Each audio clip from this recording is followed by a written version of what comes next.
우리는 지금까지 바울이 비시디 안디옥의 유대인의 회당에서 한 말씀을 보고 있습니다. 오늘 이 바울의 결론은 썩음을 당하지 않으신 예수의 부활로 마무리를 하고 있습니다. 예수님께서는 우리의 온전한 구원자가 되신 것을 썩음을 당하지 않으셨기 때문이다, 이런 얘기를 하고 있어요. 그러므로 우리가 살든지 죽든지 오직 그리스도 안에 머물러 있어야 한다, 이 얘기를 하고 있습니다. 오늘 본문은 바울의 설교를 들은 사람들의 반응이 나오고 있습니다. 오늘 42절에 보면 그들이 나가면서 너무 좋았나 봐요. 그래서 다음 안식일에도 또 이 말씀을 전해달라, 그렇게 부탁을 합니다. 설교를 끝낸 바울과 바나바와 함께 이제 나설 때에 상당히 분위기가 좋은 거예요. 서로 웃고 얼굴이 환하게 펴지고.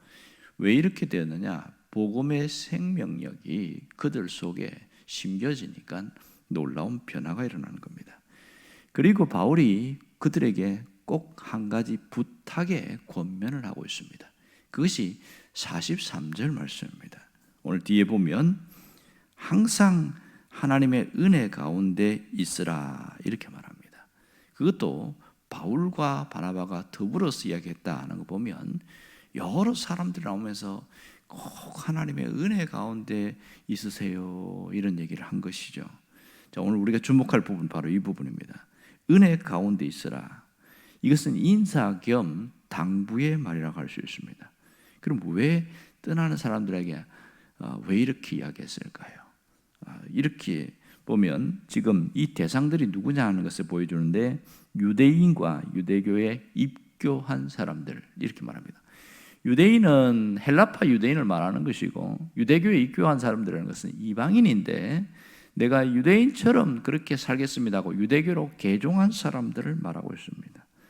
그러면 이 바울과 바나바가 항상 은혜 가운데 있으라, 이렇게 말할 당시의 상황을 한번 봅시다. 바울의 설교가 끝나고 모든 모임들이 다 끝난데도 이 지금 유대인들과 유대교에 입교한 사람들이 흩어지지 않고 옹기종기 모여 있는 거예요. 그리고 어떤 사람들은 바울과 바나바를 뒤쫓아다니면서 막 좀 더 궁금한 거 물어보기도 하고, 이렇게 하면서 어떻게 하면 됩니까? 뭐 이렇게 계속 물어봤겠죠. 그래서 그 사람들에게 하는 말이에요. 이제 우리가 어떻게 살아야 하느냐? 항상 하나님의 은혜 가운데 머물러 있어야 된다, 이 얘기를 하고 있는 겁니다. 자, 그러면 하나님의 은혜 가운데 있다, 이 말은 두 가지 의미로 해석할 수 있습니다. 하나는 지금 하나님의 은혜가 너희 가운데 임하고 있다, 이것을 깨달으라는 것이죠. 하나님의 은혜가 임하지 않았다면 이것이 불가능한 것이죠. 말씀을 깨닫는 것 자체도 불가능하다, 그 얘기고요. 또 하나는 은혜를 떠나는 일이 없도록 해라, 이렇게 말하는 겁니다. 이건 적극적인 당부죠. 어떤 일이든지 하나님의 은혜에서 이게 떠나는 그런 일이 없도록 신경을 쓰고 살아가는 것이죠. 하나님의 은혜에서 벗어나면 다시 옛 모습으로 돌아가기 때문에 그렇게 이야기하는 겁니다. 오늘 이 바울의 말 속에는 복음의 진수가 담겨 있습니다. 복음으로 사는 것이 무엇인가를 정확하게 이야기하고 있습니다. 그러면 그들에게 임한 하나님의 은혜는 어떤 은혜였습니까? 그것은 구원의 은혜입니다. 예수 그리스도 안에서 죄 사함을 얻어서 하나님의 의로운 자녀가 되었다는 그 구원의 은혜가 가장 첫 번째입니다. 영원히 썩지 않을 생명을 얻은 이 영원한 구원의 은혜가 너희에게 임하였다. 그 구원의 은혜를 붙들고 살아라, 그런 얘기가 되겠죠. 자, 이 비시디 안디옥에 있는 이 유대인들이 무엇을 했기에 이렇게 구원의 은혜가 임했느냐? 따지고 보면 예수 옛자도 모르는 자들이었습니다. 그들이 뭔가 특별한 노력을 하거나 대단한 일을 한 그런 일이 흔적이 하나도 없습니다. 이 구원의 은혜는 하나님의 일방적 은총이었다, 이렇게 말할 수 있습니다. 하나님께서 전적으로 베푸신 은혜 가운데 머무르는 겁니다. 바울이 이렇게 말하게 된 이유는 자신이 하나님의 은혜 가운데 머물러 있었고 그 구원의 은혜를 늘 간직하면서 살아왔기 때문에 이렇게 말할 수 있는 것이죠. 지금 바울이 개종한 이후에 이 비시디 안디옥에서 설교할 때는 무려 17년이 지난 이유입니다. 예수를 믿은 지 17년. 단순한 횟수만 지나간 것이 아니고 그 기간에 어마어마한 많은 일들이 있었어요. 수많은 일들 가운데서 결국 하나님의 은혜에 사로잡혀 살아가는 그 삶이 진정한 신앙생활이고 은혜 가운데 머물러 있는 삶이 복음의 삶이다. 이 얘기를 하고 있는 거예요. 그래서 수많은 과정 가운데 하나님의 은혜가 아니었다면 내가 이 자리에 머물러 있지 못했다. 그것을 바울은 너무 잘 알고 있는 겁니다.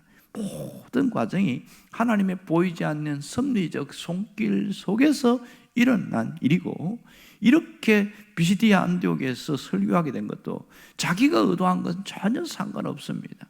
원래 의도한 것은 버가에서 복음을 전하는 것이었는데 그만 풍토병에 걸려가지고 거기서 전할 수 없게 되자 몸 치료를 위해서 저 험산 줄령을 넘은 비시디아 안디옥 고산지대로 올라갔단 말이에요. 거기에서 요양을 하지 않고 안식일에 유대인 회당에 들어가는 겁니다. 결국 이렇게 이끄심도 하나님의 역사였다. 그걸 바울이 알고 있어요. 그래서 하나님의 은혜가 안에 머물러 있으면 내 계획대로 안 되고 내 생각대로 가지 않지만 결국은 하나님이 아름다운 역사를 이룬다는 걸 압니다. 그래서 이 안디옥에 있는 그 말씀을 듣고 깨달은 자들에게 항상 은혜 가운데 있으라. 은혜를 놓치지 마라. 은혜에 머물러 있으라. 그 얘기를 강조하고 있습니다. 정말 하나님의 섭리적 손길이 아니면 불가능하다는 걸 알 수 있습니다. 이 구원론의 관점에서 보면 하나님께서 일찍이 비시디 안디옥에 있는 이 유대인들을 선택하셨다는 것을 알 수 있습니다. 하나님의 작정하심이 있었고 그리고 바울을 하나님은 거기에 보내려고 계획하심이 있었다는 것을 알 수 있습니다. 구원의 은혜는 저절로 이루어지지만 보이지 않는 곳에서 하나님은 수많은 계획과 준비와 섭리의 과정이 있었다는 것을 우리가 알아야 합니다. 여기서 우리가 항상 은혜 가운데 있으라는 것은 우리를 위한 회복의 메시지라는 것을 놓치지 말아야 합니다. 이 말씀은 우리의 영혼을 새롭게 하고 우리의 삶을 일으키는 원동력입니다. 여러분, 내 삶을 이끌어가는 것이 돈이 아니라 하나님의 은혜에 됩니다. 그 사람은 늘 영혼의 풍요로움이 있어요. 이런 사람은 하나님의 은혜가 충만한 삶을 살아갑니다. 어떻게 하면 성령 충만한 삶을 사느냐? 그런 게 어려운 게 아니에요. 내 안에 하나님의 은혜가 머물러 있고 은혜 속에 살아가면 그 자체가 성령 충만한 삶이고 그 삶은 늘 흘러 넘치는 삶을 살게 되어집니다. 여러분, 우리가 신앙생활하면서 정말 늘 돌아봐야 하는 것은 우리가 과연 삶 속에 은혜가 있는가 늘 생각해 봐야 됩니다. 여러분, 신앙 안에서 은혜 안에 머물러 있는 생활은 내 영혼이 풍요로운 삶을 살아가게 됩니다. 하지만 우리의 현실은 은혜 안에 머물러 있지 못하게 하는 일들이 너무나 많습니다. 빼앗아가는 것들이 많다는 거죠. 가장 크게는 인간의 욕망에 우리의 은혜를 빼앗아갑니다. 욕망에 사로잡히면 은혜가 메말라가기 시작합니다. 인간의 욕망은 정욕과 탐심의 노예가 되어서 세상의 것으로 만족해 하려고 합니다. 사람은요, 뭔가 모자라면 자꾸 채우고 싶어요. 배가 고프다는 것은 지금 육체적으로 지금 영양소가 모자라다는 뜻이거든요. 그래서 자꾸 먹어야 돼. 근데 배고픈데도 불구하고 안 먹으면 나중에 나타나는 현상이 힘이 없어요. 뭘 못해요. 이게 채워야 되거든요. 그러면 육체만 그런 것이 아니라 우리의 마음도 자꾸 공허한 사람이 있습니다. 공허한 사람은 자기가 뭘 채우려고 애를 씁니다. 그렇게 해서 사람을 만나든지 여행을 하든지 이건 상당히 건설적이에요. 그러나 뭔가 자꾸 중독에 빠지는 사람들은 채우려고 하는 몸부림이 나타나는 겁니다. 같은 것을 반복하는 것을 중독이라고 그러거든요. 쇼핑 중독도 그렇고 보이지 않는 것 중독은 우리를 더 피폐하게 만드는데 자기가 채워지지 않기 때문에 반복하는 행위인 겁니다. 여러분, 이것은 바닷물을 마시는 갈증과 같아요. 마시면 그 순간만 만족하고 채워지지 또 더 타는 목마름이 있습니다. 이것이 세상의 것입니다. 여러분, 우리가 이 채워야 하는 현실 속에서 그 은혜 속에 머물러 있어야 될, 어떻게 하면 되겠느냐? 어떻게 하면 머물러 있을 수 있습니까? 오직 그리스도에게 집중하면 됩니다. 그렇게 어려운 게 아니에요. 세상의 것에 자꾸 집중하니까 은혜가 메말라지지만 그리스도에게 집중하면 은혜가 차오르기 시작합니다. 왜? 그분에게는 우리에게 풍성한 은혜가 있기 때문에 그리스도를 통해서 은혜는 흘러넘치게 되어 있습니다. 여러분, 예수 그리스도를 매일매일 만날 때 은혜가 흘러넘치게 되어집니다. 그 영혼에 주님이 주시는 풍성함이 있습니다. 그거 잘 알잖아요. 수가성 우물가의 여인 이야기 보면 예수님이 일부러 수가성에서 기다리고 있었어요. 한 여인을 위해서 기다리고 있습니다. 이 여인은 정말 기구한 삶을 사는데 뜨거운 12시에 물동이를 들고 물을 기르러 수가성에 와서 온 겁니다. 예수님 물 이야기를 통해서 이야기를 하다가 예수님이 이런 말씀을 하셔요. 내가 주는 물을 마시는 자는 영원히 목마르지 아니하리라. 이 여인이 깜짝 놀라는 겁니다.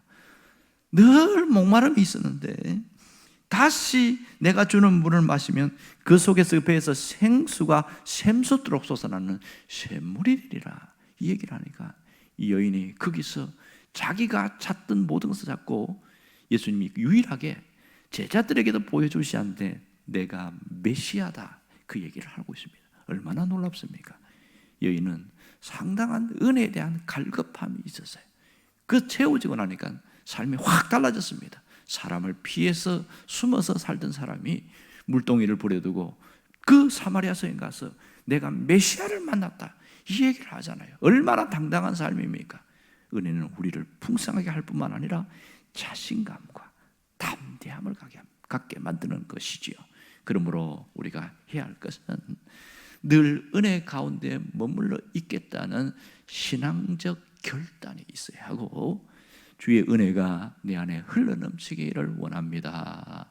이런 기도가 있어야 합니다. 그럴 때 주님은 끊임없이 그리스도를 통해서 계속 은혜가 솟아나게 합니다. 그럴 때 나타나는 결과가 뭐죠? 내 마음의 평안이에요. 만족함이에요. 다른 사람들이 볼 때는 결핍과 부족함이 많아 보여도 나는 넉넉한 거예요. 나는 행복한 거예요. 이게 그리스도 안에서 충만한 은혜 가운데 있는 사람이 누리는 행복입니다. 이런 은혜로 세워지기를 주의 이름으로 축원합니다. 기도하겠습니다.